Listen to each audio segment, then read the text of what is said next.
there, it's Dr. Nadia, and today I wanted to chat about sales objections. It's one of those things that oftentimes when you're talking about sales conversations that people talk about. Now, if you've been following me for any amount of time, you know that when I teach how to write your conversation guide, I talk about objections, and I actually renamed that whole section of the conversation. I call it clarifying questions. But we won't get into my reasoning why I feel that way. But the truth of the matter is that when you're having sales conversations, there are times when people don't say yes. Or there are times when people are reluctant to say yes because of something that they need to overcome, whether it's doubt, fear, how to figure it out from a resource or financial perspective, how to fit it into their already busy schedule, like whatever that is, there's that reason, which is why I call that section of your conversation clarifying questions, because a lot of times at this point of the game, they're really starting to ask questions around, can they make this work? And if you've done your homework prior to that conversation and getting to that point, then you should have a pretty good read on whether or not they are an actual good fit for working with you and being able to identify that. So having taken all those other nuances out of this equation, let's talk about what those objections may look like and how you can really overcome them. Now, there are a couple things that you can do. One is the most common objection you're really going to hear, probably the top two, are money and time. There are some others, but we won't talk about them for the sake of the brevity for this video. So money and time. There are things that you can do prior to having people have a conversation with you to start to weed out some of those other things, lack of commitment, your tire kickers. There are even questions that you can ask to see if they fit from a financial perspective. So say, for instance, that one of your products, maybe your high-end offer, really fits in a certain financial bracket. So let's just throw out $150,000. Like they need to be generating that amount of revenue in, let's just say, their business, right? So there are things you can ask a question in your pre-questionnaire or application or assessment, whatever you want to call it, that you ask them to identify their annual revenue, and you can put different ranges based on how that they respond to that question. That could be your trigger question, where then if they're not in one of those financial brackets, maybe there's something else that they can do, and you can, send them there. Maybe it's an online course or something, and maybe they're not at that level where they actually have a conversation with you. Or that's just really good information for you to know going into the conversation, so you know how to frame it. And you may even adjust your offer based on where they are in their business or in their career, in their health, whatever your area of expertise is. So there's some things strategically, even prior to having a conversation, that you can do to really get a read on who it is that you're talking to. And I really advise you to do that, especially as you're starting to really get clear on who's a good fit to work with you, really honed in on who your target market is and who your ideal client is. So having said all of that, right?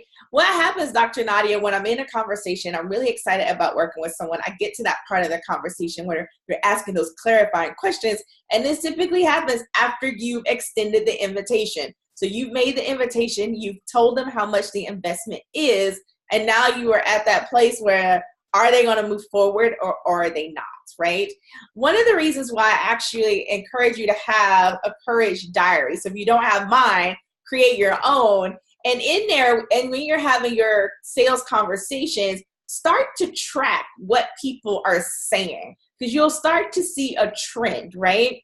And that is why it's important to do that, because the first thing I want you to do is, after you've reviewed that information, and I ask you to track it, because after a while, when you see the trends, you'll start to see your trends shift. And you may also realize that your most common objection really isn't the one you thought it was, right? So that's why it's so important to actually track this information so that you have really good data. So anyway, once you have that data, the first thing I want you to do is just to make a list of what is your most common objection or your most common objections, right? Maybe you're getting more than one. Make a list of your top 3. The second thing I want you to do is, what is your best response to those? Now that you're not under pressure of the actual heat of the moment conversation, what is the ideal response to that particular objection? Is it an additional question?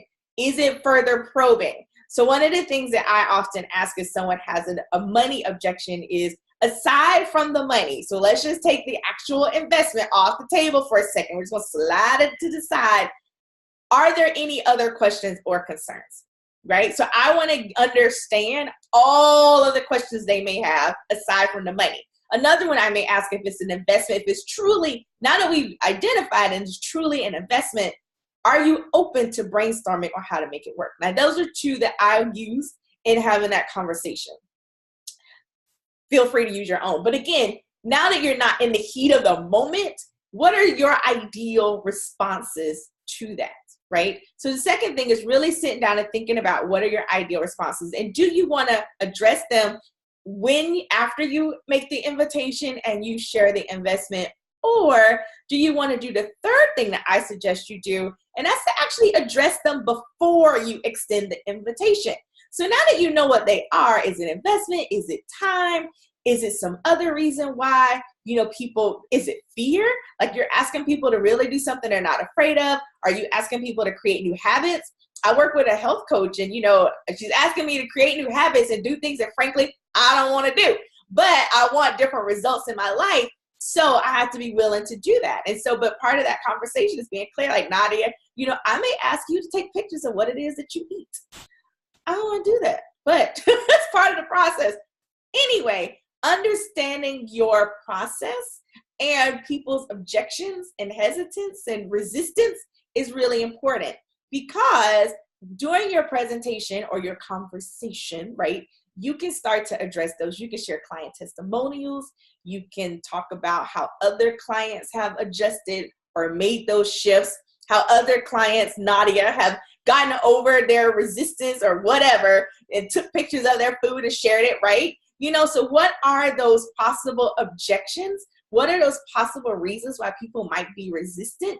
Even if it's money, you can share other creative ways that people have come up with resources in order to invest in a program. And you can do that prior to actually extending the invitation. So like I said, there's a number of different strategies, but the primary thing I want you to start to think about is, how do I address these concerns and answer these questions before I actually extend the invitation? And really quick, a real life, example, I had a client who, she did this. She actually did a 30-day revenue challenge with me. She was tracking her calls, her conversations. She did media training. And one of the things that she found is that people were, not really forthcoming around some of their shortfalls, if you will, when it came to their media portfolio and their different, areas where they were showing up in media, whether it was on blogs or television or, big publications or whatever. And what she shared with me was that she'd actually, before she got on a call with them, she would look them up. So she already knew where they were showing up and doing well as far as their media portfolio and where were their gaps. So my question was, well, are you sharing this with them at the beginning of the conversation? And she said, no. And so it's kind of awkward when you get to the end of the conversation and people are like, well, I'm good. You're like, no, you're not, right? And she chose that was not how she wanted to have that conversation. Now, some people, they were like, I have no problems calling people out. So what she did was she adjusted it and she addressed that at the beginning of the conversation. So she let people know off the top, I've already looked you up. I already have some ideas. I already know where you're doing really well and where you're not. And I have some, ways that I can support you and I know I can help you, right? So we took that objection off the table. Doesn't mean that suddenly everyone was a yes, but it did shift how her conversations flowed. So that's why this is so important. And she was able to address that question, that concern, that objection, if you will, prior to extending the invitation to work with her. And it did definitely shift the dynamics of the conversation. And it takes the fear out of it because you already know how you're going to respond. You already know you've dealt with that. And you have a lot more confidence going into those conversations, no matter what people say. You can't make people say yes, but you can definitely present a strong argument and really enroll them into the vision of what it is they say they want when you're having these sales conversations and when you've taken time to really think about them strategically, right? So again, look at your objections, questions, whatever areas of resistance or people were feeling fear or doubt or uncertainty, whatever that looks like in your sales conversations. Start to track that if you aren't already. Think about what your ideal responses would be, and then look at your actual conversation guide and where can you start to address those questions, concerns, or objections prior to extending the invitation. This is Dr. Nadia, another episode of Straight Talk About Sales. Love talking about how you can have stronger sales conversations. And if you have any questions, head on over to meetwithdrnadia.com. We can schedule a call. Would love to chat with you and help you have better sales conversations so that you can serve more clients. Signing off. Talk to you again soon. Bye-bye.